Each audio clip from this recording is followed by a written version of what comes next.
Alors je disais, est-ce qu'on peut encore acclamer ce Dieu-là?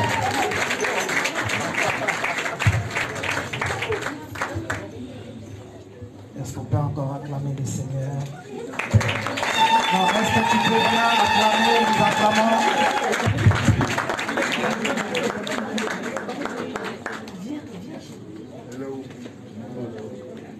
Nous voulons honorer l'Éternel. Pendant que les mariés sont debout, je vais nous demander de se tenir debout, s'il vous plaît. Nous sommes tous debout. Nous voulons prier avant d'écouter la parole. Nous voulons passer 2 minutes dans l'adoration. Nous voulons écouter la parole du Seigneur. L'Éternel Dieu, il est Seigneur. C'est lui qui a fait que nous puissions être là en ces lieux. Pendant 2 minutes, est-ce que tu peux élever ta voix, dire merci à ces dieux? Sans l'Éternel, cette journée ne serait pas possible. Si nous sommes là, c'est parce que Dieu a protégé.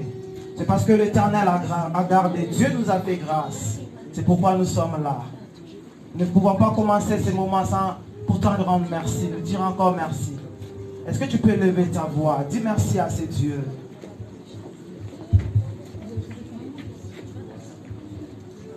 Dis merci à l'Éternel pour sa grâce. Dis merci à Dieu pour sa main. Dis merci à l'Éternel pour tout. Dis merci à ces dieux.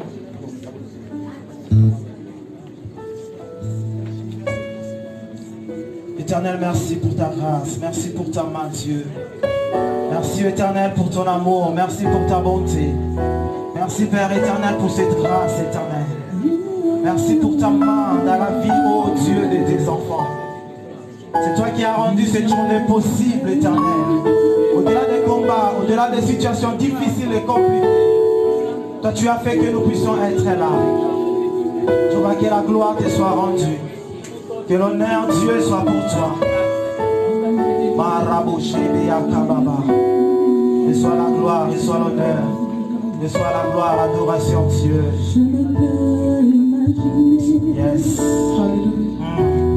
Combien ça coûterait à la croix il a pris ma place. Dieu est bon, Dieu est bon. Je suis sauvé. Je ne peux, je ne peux. Yes, yes, yes. Je ne veux même pas compter, je ne veux pas imaginer. Jésus.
Jusqu'ici,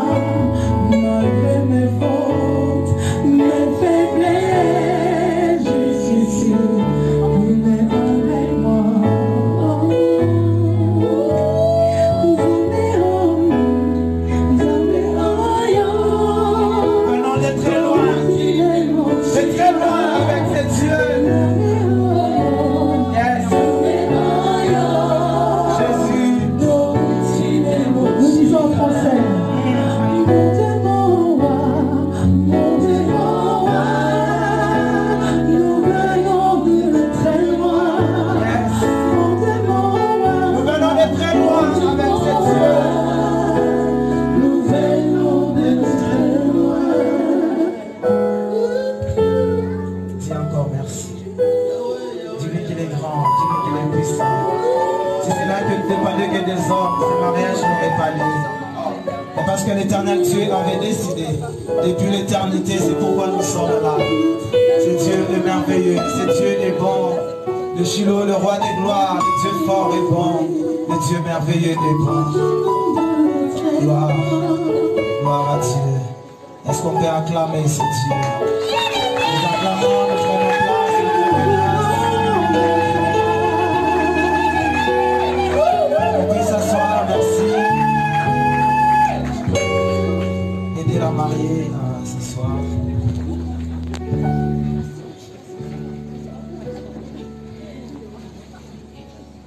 Je vous salue tous au nom précieux de notre Seigneur Jésus. Je disais que je vous salue au nom précieux de notre Seigneur Jésus. Amen. Que mon Dieu vous bénisse. Si nous sommes là cet après-midi, c'est pour célébrer le mariage de nos bien-aimés, de nos enfants de l'église, le frère Lydie Eben et la sœur Eben Sola. Très content et honoré de pouvoir bénir ces couples. Je suis vraiment dans la joie. Je vais prier pour la parole. Éternel, je bénis ces temps, je bénis ces moments. Je bénis ces moments où nous voulons Dieu parler de ta part. Lorsque Dieu qui ta grâce, que ta main soit là. Saint-Esprit conduit, dirige. Fais-nous du bien car tu es Seigneur. Fais-nous du bien car tu es Dieu. Fais-nous du bien, toi le Dieu puissant. Fais-nous du bien, toi le roi de gloire. Saint-Esprit, que cette parole fortifie. Que cette parole puisse bénir ces couples aussi, ô Dieu. Des couples, ô Dieu, qui se sont mariés il y a très longtemps. Toi le Dieu de la restauration. Au travers de ce mariage, que les couples soient restaurés, rétablis. Shiloh agis, manifeste-toi pouvoir, car tu es Seigneur. Au nom de Jésus-Christ, nous avons ainsi prié. Amen. Gloire à Dieu. Je m'en vais rapidement lire la parole dans le livre de Genèse, chapitre 1, le verset 26 à 28. Le thème de cet après-midi, de ce message, s'intitule « Dieu le bénit ». Dieu le bénit. Nous sommes dans une période où à l'église, nous prêchons, nous parlons de la bénédiction. Et par la grâce de Dieu, j'ai compris que si Dieu a permis que ce mariage puisse avoir lieu dans cette période, j'avais compris que c'était un mariage béni. C'est pourquoi j'ai intitulé ce message « Dieu le bénit ». Genèse chapitre 1, le verset 26 à 28. La Bible dit « Puis Dieu dit, faisons l'homme à notre image, selon notre ressemblance, et qu'il domine sur le poisson de la mer, sur les oiseaux du ciel, sur le bétail, sur toute la terre, et sur tous les reptiles qui rampent sur la terre. » Le verset 27. Dieu créa l'homme à son image, il créa à l'image de Dieu. Il créa l'homme et la femme. Dieu le bénit. Amen. Est-ce que tu peux dire à celui qui est à tes côtés, Dieu le bénit? Dieu le bénit. Dieu le bénit.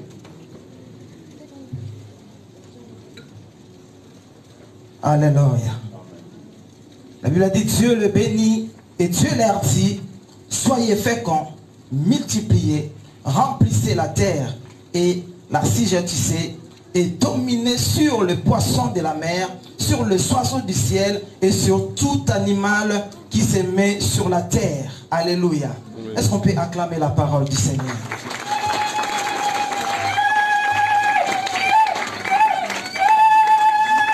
Nous venons de lire la parole de Dieu. Je vais aller vite. Mais il est important que nous puissions écouter la parole de l'Éternel. Nous venons de lire la parole de Dieu. Ici, nous voyons qu'au verset 26, Dieu commence à dire que faisons l'homme à notre image. Là, l'homme n'était pas encore créé. Mais Dieu, dans sa pensée déjà, commençait à réfléchir de la manière dont il devait créer l'homme. Il dit, créons l'homme à notre image et à notre ressemblance. Mais on va voir que dans le verset 27, la Bible dit, Dieu créa l'homme et la femme. On va comprendre que dans le verset 26, c'était que dans la pensée de Dieu, que Dieu voulait créer l'homme, que Dieu imaginait, Dieu avait la pensée de pouvoir créer l'homme. Ce que j'aime dans la Bible dit que c'est lui qui réfléchit sur les choses, trouve le bonheur. C'est-à-dire que Dieu a pris un temps de réflexion avant de créer l'homme. Et Dieu, après avoir réfléchi, Dieu a dit maintenant, je vais passer à l'action. Je veux maintenant créer l'homme. Dieu a d'abord pris le temps de pouvoir réfléchir, mais dans le verset 27, Dieu va créer. La Bible dit Dieu créa l'homme et la femme. Dieu créa l'homme et la femme. La suite, la Bible dit et Dieu le bénit. Souvent, on entend parler, les gens disent ceci que le mariage à l'église ou le mariage de la bénédiction dont souvent on a l'habitude de dire n'existait pas dans la Bible. Dans la Bible, il n'y a que la dot, il n'y a pas la bénédiction. Or, lorsque je lis la Bible, laissez-moi vous dire que la personne, celui qui a institué, celui qui a créé le mariage, c'est Dieu. Alléluia. Et c'est lui qui a créé le mariage. La Bible dit, après avoir créé, l'homme et la femme le bénit.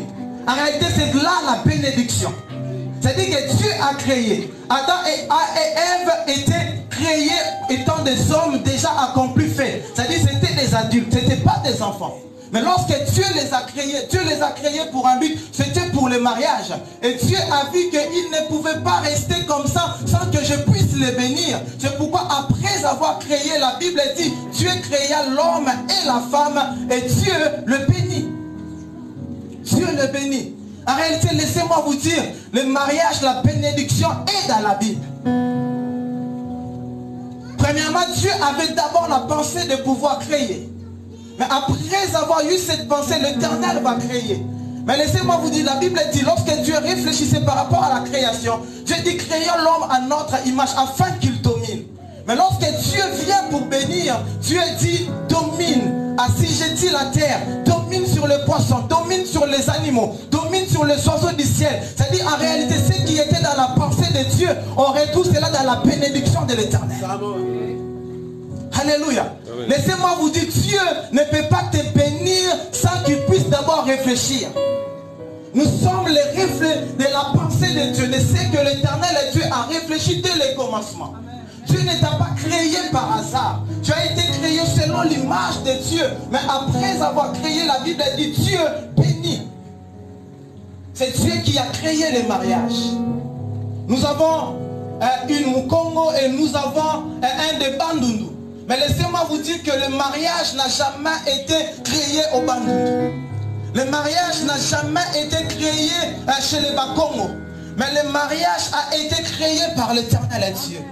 C'est-à-dire que la vision du mariage ne dépend pas d'une tribu, ne dépend pas d'un pays, ne dépend ni de la France, ne dépend ni de la Belgique, ni de l'Europe. Mais la vision du mariage dépend de Dieu. Car celui qui a créé le mariage, ce n'est pas Macron, mais c'est Dieu. Et il nous a donné ces livres, c'est pour que nous puissions suivre en fait le mode d'emploi par rapport au mariage.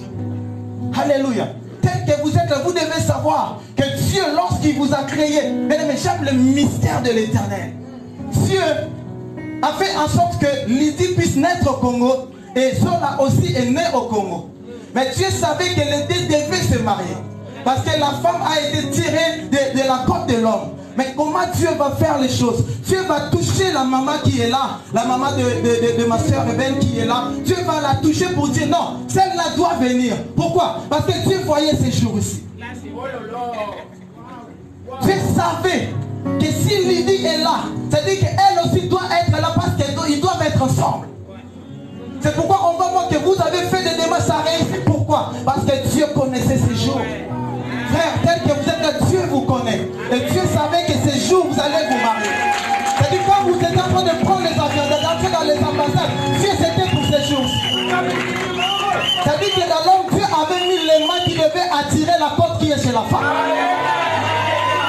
C'est pourquoi lorsqu'elle faisait les démarches pour venir ici, l'ambassadeur a été touché. Pourquoi? Parce que Dieu savait qu'elle ne devait pas rester en Afrique aussi longtemps. Lydie est ici.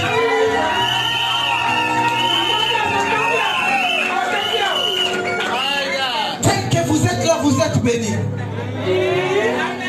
Vous êtes bénis. Et le bénit. Est-ce qu'on peut acclamer ces dieux?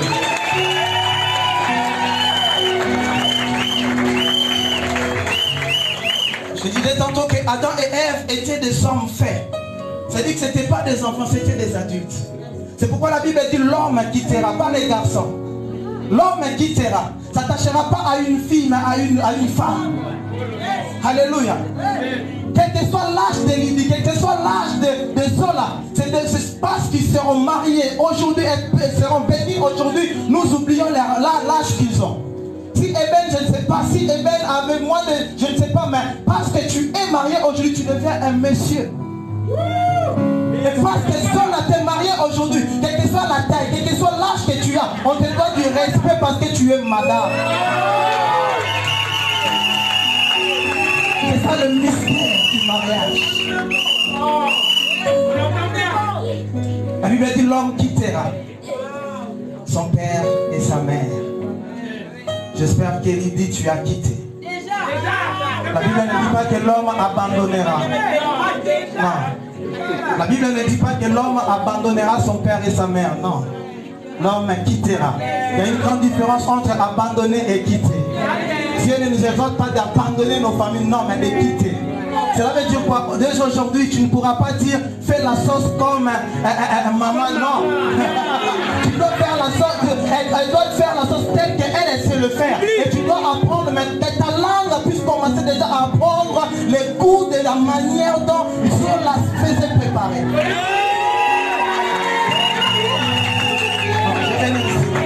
Maman, si tes frères viennent chercher des bols à la maison, il faut refuser.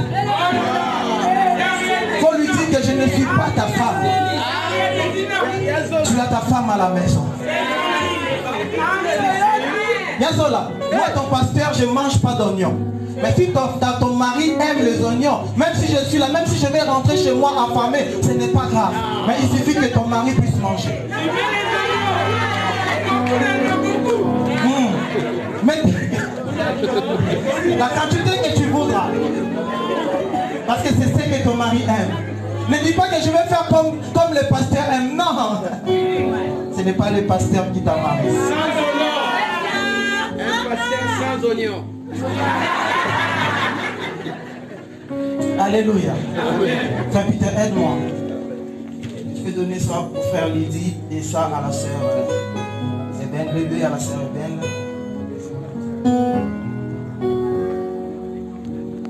Non. Voilà.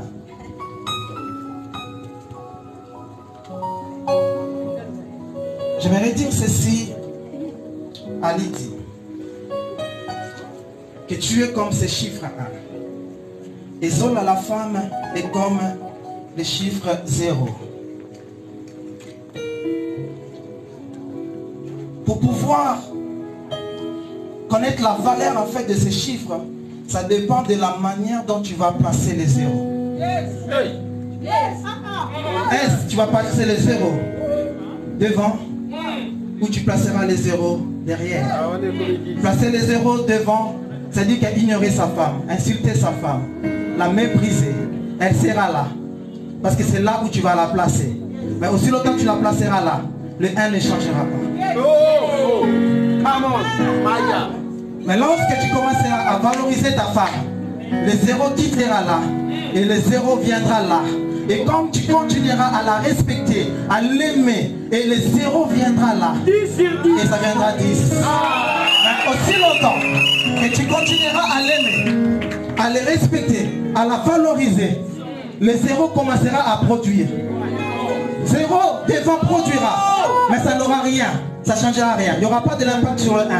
Mais le 0 derrière commencera à produire. Ça sera 100 000, 10 000, 100 000, 1 million. Selon que tu vas commencer à la diriger. J'aimerais que si possible, faites des cadres à la maison. Mettez les 1, mettez les 0. C'est important. Ça te rappellera où tu dois placer les 0. Ici, je ne dis pas que la femme doit être derrière. Moi, je ne crois pas à cette pensée. Parce que la femme n'a pas été tirée de la colonne vertébrale. Non, la femme a été tirée de la côte. La femme doit être à côté, pas derrière. C'est très important. Alléluia. Homme, Lydie, La Bible dit, Marie, aimez vos femmes, comme Christ a aimé l'Église. C'est un grand défi, frère, d'aimer sa femme comme Christ. La Bible ne dit pas simplement que tu dois aimer ta femme, non. Mais la Bible dit que tu dois aimer ta femme comme Christ a aimé l'Église. Fouille maintenant ta Bible, cherche comment Christ a aimé l'Église. Christ a donné sa vie pour l'Église. Il dit, tu dois donner ta vie pour Zola. Tu dois la protéger. Christ nous a protégés. La Bible dit qu'il a déchiré là dans les ordonnances nous condamner. Tu dois déchirer là dans les ordonnances, cherchera à condamner ta femme. C'est-à-dire que tu dois être là pour la protéger, la garder.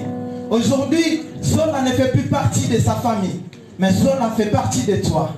Et ce que j'aime dans le mystère en réalité du mariage, c'est quoi? Et qu'à partir d'aujourd'hui, le papa qui est là, à tes côtés, il y a la maman. Et pareil, il y a aussi le papa qui est là. Ils deviennent en réalité des familles élargies. Ils deviennent des familles élargies. Parce qu'aujourd'hui, tu es en train de construire ta famille restreinte. C'est très important. C'est très important. Apprends à aimer ta femme. Et bien, dit Marie, aimez vos femmes. Tu dois apprendre à aimer ta femme plus que ta mère. C'est très important. C'est très important. Ta maman a aussi un homme. Toi aussi, tu as une femme. C'est super important. Femme, la Bible dit soyez soumises. Et à Zola, la Bible dit soyez soumises. Tu dois apprendre la soumission. Le manque de la soumission détruit à petit feu l'amour. Il peut commencer à t'aimer aujourd'hui. Mais si tu es insolente, si tu ne respectes pas ton mari, tu vas détruire l'amour qu'il a pour toi. C'est super important. La soumission, ce n'est pas être esclave, non. Hein, il dit la soumission. Ce n'est pas être esclave. Celle qui est à tes côtés, ce n'est pas ton esclave, mais c'est ta femme. C'est ta femme. La Bible a dit, celui qui trouve une femme trouve le bonheur. Zola, tu dois être le bonheur de Lydie. Il a cherché, il a trouvé. Et il doit réellement trouver le bonheur. Et tu dois être ce bonheur-là que Lydie a trouvé. Et tu dois tout faire en réalité pour être toujours belle comme aujourd'hui. Aujourd'hui tu es belle, mais il ne faudra pas qu'après 2 semaines, 3 semaines, que tu abandonnes tout. Les efforts que tu as fait aujourd'hui pour être belle, fais cela tous les jours à ta maison. Aujourd'hui, c'était au-delà de ta femme, c'était aussi pour les invités. Mais nous tous, nous partirons. Tu resteras seule. Fais en sorte que ton invité spécial puisse toujours t'admirer à tout moment qu'il te verra. Quand tu sors de ta chambre, il dira, oh, quelle beauté.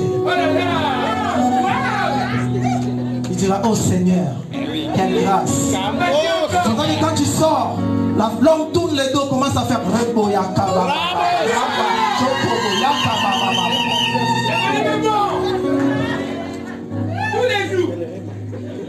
c'est super important. Et à vous deux, j'aimerais dire ceci. Vous avez tout fait pour que la journée d'aujourd'hui soit une grande réussite. Et je sais aussi que nous allons danser ce soir. Mais au-delà de cette journée, aujourd'hui, ce n'est pas le mariage, c'est la fête du mariage. Le mariage commencera lorsque vous allez quitter la salle. Il faudrait que l'effort que vous avez fourni jusqu'à là, que cela puisse continuer. Que le mariage soit toujours la fête, mais sans invité. Simplement avec un invité spécial. Ça qui fera qu'à tout moment, qu'il y ait la fête à la maison.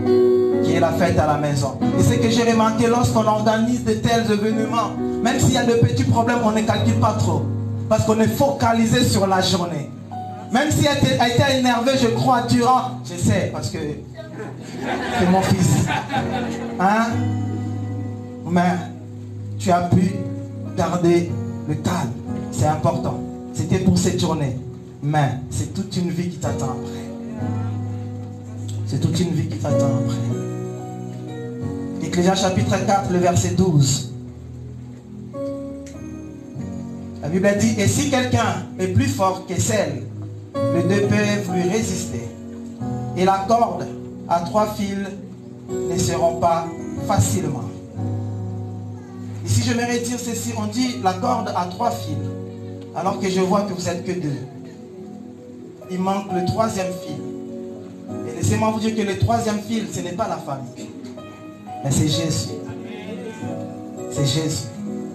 Vous ne serez pas toujours là avec la famille, mais Christ sera toujours là avec vous. À tout moment, lorsqu'il y aura des problèmes, il faut consulter le 3e fil. Il n'est pas là pour rien. Il n'est pas là pour rien. Il vous montrera comment faire les choses. Et c'est super important. Mais les jours où vous allez remplacer le 3e fil par la famille, par les amis, par beaucoup de choses, c'est ces jours-là que vous commencerez à descendre. Mais aussi longtemps que Christ sera toujours là, où Christ sera glorifié, il vous glorifiera aussi. Dieu honore que ceux qui l'honorent. Et c'est super important. Et je m'en vais maintenant aux familles. Je m'adresse à la famille maintenant. Que vous avez la grande responsabilité d'aider ces couples à pouvoir avancer. Vous n'êtes pas là pour détruire les couples, mais pour les aider à avancer.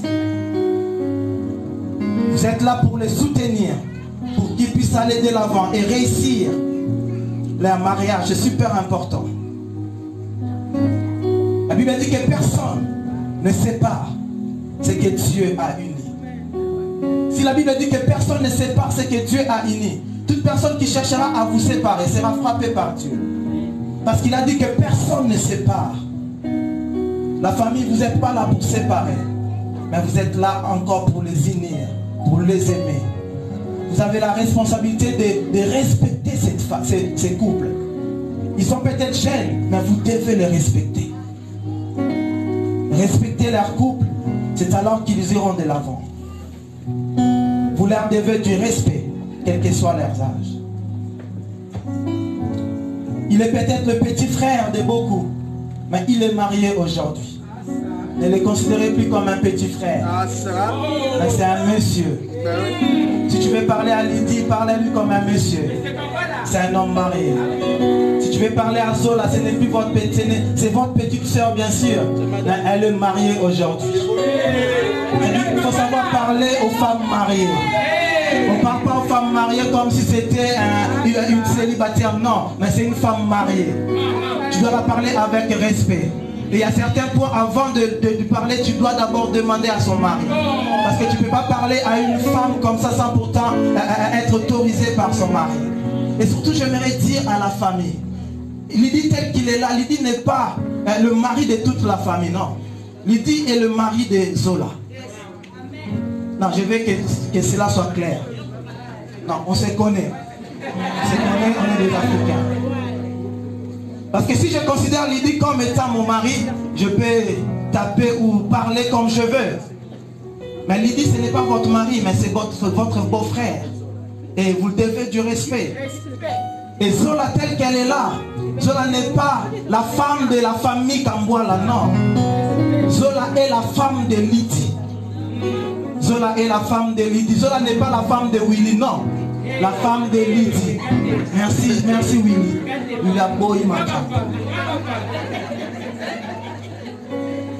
Il ne faut pas dire que tu es notre femme. Non, il n'est pas votre femme. Elle n'est pas votre femme. C'est la femme de Lydie. Pour parler à Zola, il faut passer par Lydie. Même si tu es la belle-sœur, même si tu es le beau-frère.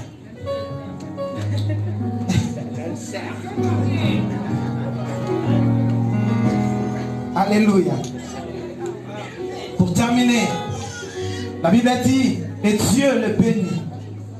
Tel que vous êtes là, vous êtes bénis. Et gardez cette bénédiction. Je vois dans la Bible l'histoire de Balaam et Balak. Balak va appeler Balaam pour aller maudire les enfants d'Israël. Mais en réalité, lorsque Balaam va arriver, Balaam va chercher à maudire, mais Dieu va dire à Balaam que tu ne peux pas maudire celui que Dieu a béni. Tel que vous êtes là, personne ne peut vous maudire. Si autrefois il y avait la malédiction, à partir d'aujourd'hui, parce que vous êtes unis, la malédiction des familles tombe. Peut-être que vous êtes là, vous êtes que bénis. Dieu a dit, Dieu, la Bible dit, et Dieu les bénit. Dieu les dit, multipliez-vous, soyez féconds. Moi, votre pasteur, j'en ai 5. Mais après, ça dépend de vous. Si tu veux me dépasser, l'enfant peut faire mieux que son père. Hein, Lydie? Alléluia. C'est-à-dire que vous êtes bénis. Retenez cela. La Bible dit, et Dieu le bénit. Votre couple est béni et cette journée est une journée qui est bénie. Que Dieu vous bénisse. Est-ce qu'on peut acclamer le Seigneur?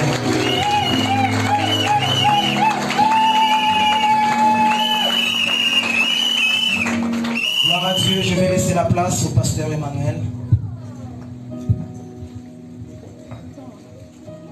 Bonjour l'Assemblée. Amen.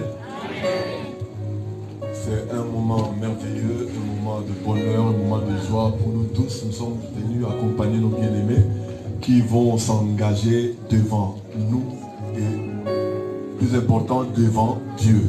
Amen. C'est Dieu qui bénit les mariages. Nous n'allons pas prendre beaucoup de temps. Nous courons derrière le temps.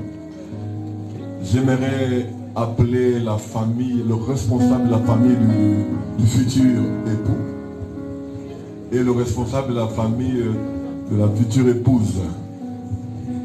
Un responsable de chaque famille. Voilà, ça c'est de l'époux, le papa. Amen.